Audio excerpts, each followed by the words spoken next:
Hey my babies, welcome back to my channel. It's your girl Riah J. I'm out here getting a good walk. I'm about to speed it up into a run, but I want to get on here today and I want to go into more detail on my story. I know just a few of you, not a lot of y'all, watched my video thus far on how I was contracted with the herpes disease. But basically today's video is into detail about that story. A lot of you want to know, so Riah, did your uncle actually kick you out for becoming sick, you know, with something that was clearly out of your control? Yeah, he definitely did kick me out.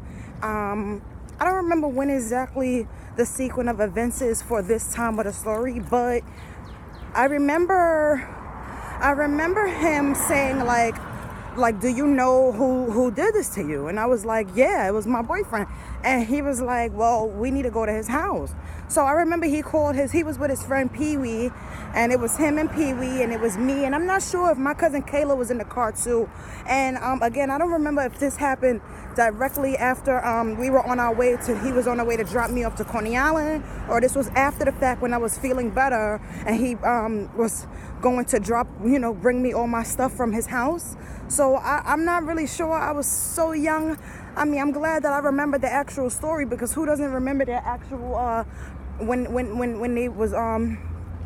they got herpes, you know, and how they got it, who they got it from. I definitely remembered all of those facts. But anyway, I just remember us pulling up to my boyfriend, my ex-boyfriend, right, the one who burnt me.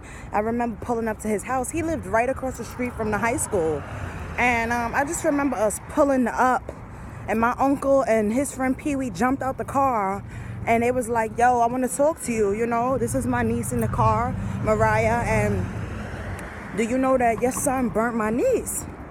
And basically they were denying it. They denied everything. First of all, the father and the brother pushed him in the house, so he didn't even stay out and say anything.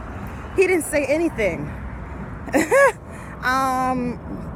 The father and the brother were just basically jumping to his defense, you know, and jumping to their own defense, saying that this is not true. No, you know, they didn't really want anything to do with my uncle and his friend Pee-wee, and they even see me in a car, and they see me. I would be in their house every day. But basically this video, I don't even know what the title of this video is going to be, but I just know I want to talk about more of the story in detail. A lot of y'all want to know, what do y'all want to know? Y'all want to know, how did the families feel? Well, the families clearly were about to fight. I feel like my family didn't really know how to deal with it at the time. I feel like if we were more educated, then they definitely would have filed a lawsuit, or they would have filed a police report, because that's not okay. You know, inshallah, my kid goes through some traumatic situation like that, and do you not think I'm not going to file a report? Or do you not think I'm going to take this shit to the law? Because this is absurd. This is not okay. Parents, teach your kids, especially Black and Latino parents. Please start teaching your kids about STDs and STIs and HIV and AIDS, because this is not a joke. This is not a joke. You can fuck someone's life up, okay, by not being yourself and not being true and honest and looking out for yourself, therefore looking out for others. It's crazy, because he was a Black young boy, the dude who burnt me, and to think that your family knows that you're burning, and this is such a stigma to not talk about, you know, like, don't tell nobody, just be safe, wear a condom. And it's way beyond that, not knowing that virus is not spread with or without a condom. It's skin to skin. Skin to skin. It doesn't matter if you got a condom on or not. If the bitch got an outbreak and she got a herpes fucking boil on her fucking pussy, there's a chance that you will get it. And let's be clear on the facts, right? 2.3 out of every 5 people in this world have the herpes virus. whether it be HSV1 or HSV2, or whether they have both. The stigma to not talk about it is actually what keeps this disease being spread. When you don't talk about it, it's like this is a secret society. Don't talk about what you're going through. Just make sure you're in tip-top shape and health, and go out there and fuck the next person and potentially give them the herpes disease. It's not okay. We got these we're having kids. We got these babies growing up. We got these schools not educating our kids. The parents don't even know the truth. And I'm out here sweating, y'all, because I'm out here taking my morning walk. And I said, let me get on camera and talk to y'all. I love talking to y'all. This week is going to be videos in detail about a lot of things, about herpes and dating, herpes in relationships, herpes in love, herpes and pregnancy. So I want you all to stay tuned, my baby. A lot of facts coming. The only way you can stay protected from these diseases that are out in the world that they don't want us to talk about is either stay abstinent and stay a virgin until marriage, or every partner you want to fuck, take them to the doctor. I'm serious. I mean this to y'all like I'm y'all mother. I mean it. Don't jump into bed with somebody and you don't know what's their health. You haven't even tested yourself since your last partner. If you're not taking care of yourself, who do you think will take care of you? Who do you think will look out for you if you don't even got you? My babies, it's a cold world out here. I was 14, let's not forget, dating my high school sweetheart.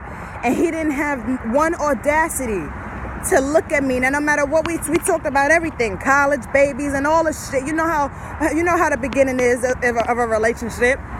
You're supposed to put it all on the table. You know what I'm saying? And he held that back from me. So when it came to a time for us to be intimate, wow, you done sat there and burnt me. The only sex that I had and I wasn't burnt in my life was when I lost my virginity. My first partner, I mean, I fucked him about 5 times after I lost my virginity. I was only fucking him.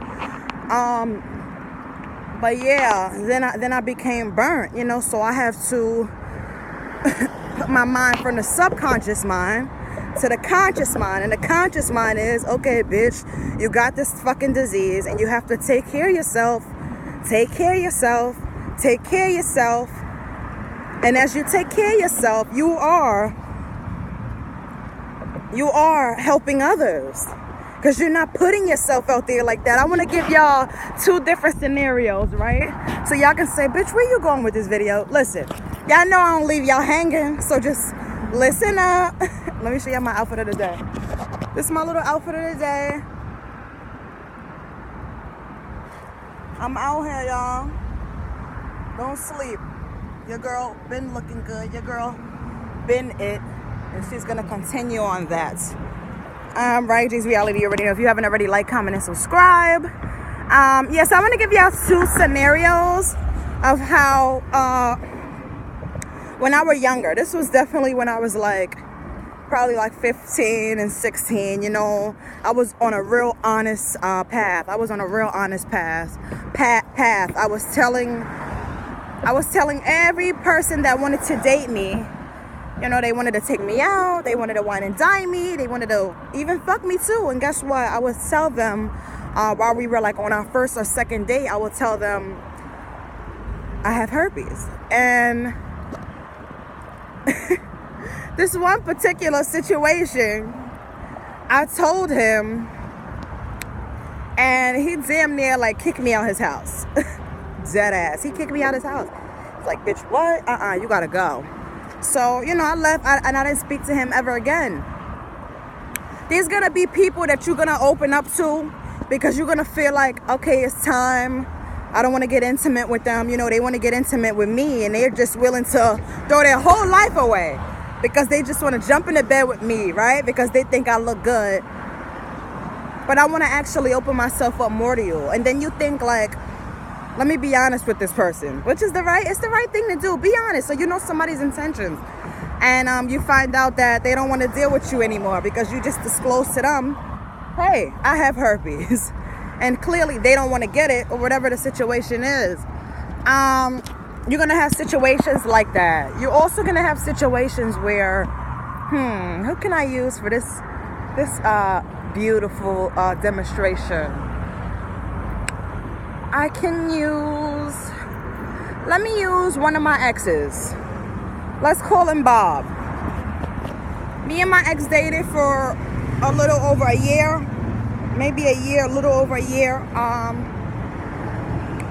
And I didn't tell him initially. I didn't tell him at first that I have herpes. I know, that was bad, my babies. I didn't. But he was someone who, he didn't ask me were I clean. I didn't ask him if he was clean.